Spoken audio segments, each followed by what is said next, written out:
الرحیم۔ دیکھو نبی کریم صلی اللہ علیہ وسلم نے بہت سی دعائیں امت کو سکھائی ہے، بڑی زبردست دعائیں، اور ہمارے نبی کی خود عادت شریفہ تھی کہ دعائیں مانگتے تھے۔ بعض دعا اللہ کے نبی صلی اللہ علیہ وسلم بہت زیادہ مانگتے تھے، بھائی جسے جہنم سے پناہ، جنت کا سوال۔ آج جو دعا کا تذکرہ کرنا ہے وہ دو الفاظ کی دعا ہے۔ ہمارا نبی دعا مانگتے تھے اللہم انی اعوذ بک من المأثم والمغرم، بس اتنی دعا، اللہم انی اعوذ بک من المأثم والمغرم، یا اللہ میں پناہ مانگتا ہوں گناہوں سے اور قرض سے، یعنی میں مقروض ہو جاؤں، کسی کا میرے اوپر قرض ہو جائے اور دینے لینے کے پھاپے ہو جائے، اس میں ایسا ہی ہوتا ہے۔ اللہم انی اعوذ بک من المأثم والمغرم۔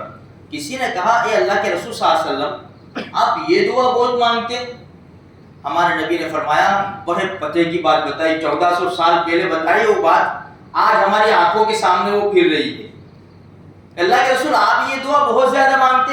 فرمایا ہاں، اس لیے کہ جب انسان قرض دار ہو جاتا ہے نا تو جھوٹ بھی بولتا ہے اور وعدہ خلافی بھی کرتا ہے، تو بھائی کب دیتا ہے؟ جانے 5 تاریخ کو آ جانا، 5 تاریخ گئے، حالانکہ دینے کا ارادہ تو ہے نہیں، خالی 5 کو بلا ہے، کبھی 5 دن میلاد ہو جاوے، ذرا شانتی ہو جاوے، 5 دن تک کبھی آوے نہیں، 5 تاریخ کو آیا، وہ اصل میں پیمنٹ آنے کا تھا نا تو آیا نہیں، بات سمجھ۔ یہ سب چکر چلتا ہے، انسان جھوٹ بھی بولتا ہے، وعدہ خلافی بھی کرتا ہے۔ اس لیے ہمیں بتایا گیا ہے کہ بھئی خاموخواہ قرض مت اٹھاؤ، شدید ضرورت ہو، سخت ضرورت ہو، مجبوری ہو تو ایک دوسری بات ہے، بھائی شادی کرنی ہے، شادی بھائی 50,000 میں بھی ہو سکتی ہے، لیکن 5 لاکھ قرض لے کے بیٹھ گئے، یہ بھی کرنا ہے، وہ بھی کرنا ہے، وہ بھی کرنا ہے، ان کو بلانا ہے، یہ کھلانا ہے، شادی تو ماشاءاللہ خوشی سے کر لی، اب سر کے اوپر ہاتھ دے کے بیٹھ گئے، اب ہاتھ لینے والے آ رہے ہیں، مانگیں گے تو صحیح نا بھائی وہ۔ تو خاموخواہ کا قرض نہیں کرنے کا، اور یہ دعا مانگنے کی، اگر عربی میں نہیں آتی ہے تو اردو میں مانگے، اے اللہ میں گناہوں سے اور قرض سے پناہ مانگتا ہوں، یہ دعا ہم ہمیشہ مانگے۔ ایک مرتبہ حضرت جابر رضی اللہ تعالیٰ عنہ اللہ کے رسول صلی اللہ علیہ وسلم کے پاس آئے اور فرمایا اے اللہ کے رسول، میرے والد صاحب جنگ احد میں شہید ہو گئے اور ان کے اوپر یہودی 30 وسق کھجور مانگ رہا ہے، 30 وسق، ایک وسق تقریباً 185 کلو، ہمارے زمانے کے اعتبار سے ایک وسق، 30 وسق کھجور قرض میرے ابا کا ہے، اور میں اس سے کہہ رہا ہوں کہ بھائی تھوڑا مجھے مہلت دے، لیکن مان نہیں رہا وہ، اور میرے باغ کے اندر اتنے پھل نہیں ہیں کہ میں ادا کر دوں اس کو۔ اللہ کے رسول صلی اللہ علیہ وسلم خود تشریف لے گئے اور یہودی سے بات کی کہ اللہ کے بندے تھوڑا سا تکلیف میں ہے اور تھوڑا صبر کر لے، دے دے گا انشاءاللہ۔ کہا کہ نہیں مجھے تو چاہیے، یہ ٹائم آ گیا، مجھے تو چاہیے۔ اللہ کے رسول صلی اللہ علیہ وسلم فرمایا کہ ٹھیک ہے کوئی بات نہیں۔ جابر رضی اللہ تعالیٰ عنہ سے فرمایا کہ جاؤ اب، میں کل صبح تمہارے باغ کے اندر آؤں گا۔ عمر بن خطاب رضی اللہ تعالیٰ عنہ بھی موجود تھے، میں کل صبح تمہارے باغ کے اندر آؤں گا۔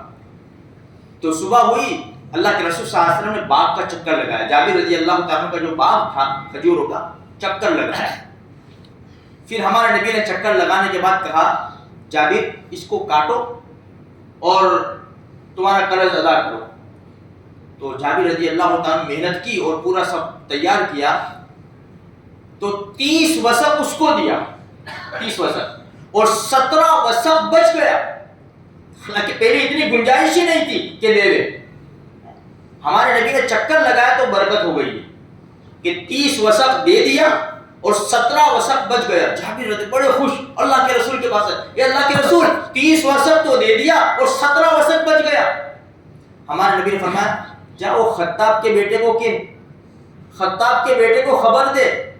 تو جابر رضی اللہ تعالیٰ عنہ عمر رضی اللہ تعالیٰ عنہ کے پاس آئے اور کہنے لگے کہ وہ قرض کا معاملہ تھا، میرے پاس اتنی گنجائش نہیں تھی، ہمارے نبی نے جو باغ کے اندر چکر لگایا تو 30 وسق تو اس کو دے دیا اور 17 وسق بچ گیا۔ عمر بن خطاب رضی اللہ تعالیٰ فرمایا جب اللہ کے رسول چکر لگا رہے تھے نا وہیں میں سمجھ گیا کہ برکت ہو جائے گی اور تیرا کام بن جائے گا۔ تو میرے بھائیو آج ہمارے نبی تو وہاں آرام فرما ہے، آج ہمارے نبی کی سنتیں تو زندہ ہے نا. اگر ہمارے نبی کی سنتیں ہمارے گھروں میں چکر لگائے گی نا، ہماری زندگیوں میں چکر لگائے گی تو برکت نہیں ہوگی میرے بھائیوں. یہ جو ہم رو رہے ہیں نا سارے مسائل انشاءاللہ حل ہو جائیں گے. تو بڑی زبردست تعلیم ہے ہمارے نبی صلی اللہ علیہ وسلم کی. تو دعا یاد رکھے، اللہم انی اعوذ بک من المعثم والمغرم. ایک مرتبہ پڑھ تو لے قبول ہو جاوے تو ہمیشہ کے لیے ہمارا بیڑا پار ہو جاوے. اللہم انی اعوذ بک اعوذ بک من المعثم من المعثم والمغرم. والمغرم. اللہ ہم سب کے حق میں یہ دعا کو قبول فرما. آمین.